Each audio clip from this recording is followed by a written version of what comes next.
tanpa terkecuali, bukan hanya anggota DPR, tetapi siapa-siapa yang ikut ke sana. Nggak bisa dijawab.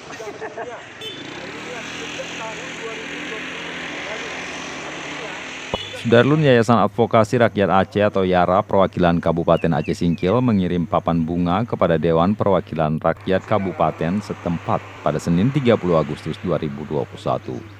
Isi papan bunga berupa ucapan selamat datang kepada anggota Dewan yang baru pulang bimbingan teknis atau BIMTEK dari Pekanbaru, Provinsi Riau yang berada pada zona merah COVID-19.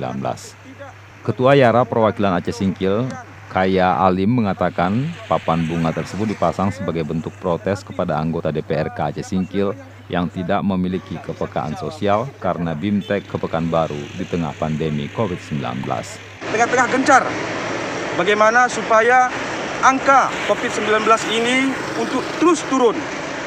Dan alhamdulillah, maka perjuangan para pemerintah, Bapak Polisi dan TNI di Aceh Singkil yang saat ini sebagaimana kita ketahui turun menjadi zona oranye, yang sebelumnya zona merah tapi sekarang sudah zona oranye, dan itu suatu apresiasi dari kita.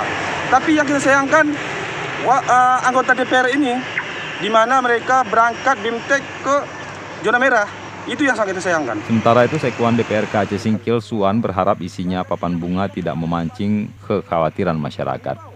Sekuan juga menyatakan sebelum berangkat diketahui Pekanbaru berada zona oranye. Selanjutnya, ia tidak mengetahui sudah berubah ke zona merah. Kendati demikian, Suan memastikan pelaksanaan BIMTEK sesuai protokol kesehatan. Kalau membuat ucapan selamat, sah-sah saja ya. Cuman kalau dapat isinya jangan membuat keresahan juga. Maksudnya kita takut masyarakatnya resah membaca.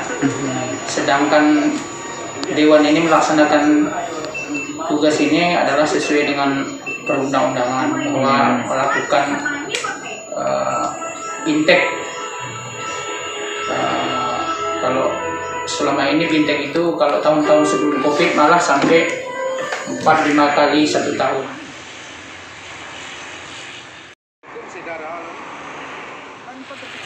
Dari Aceh Singkil, Dede Rosadi, Serambion TV.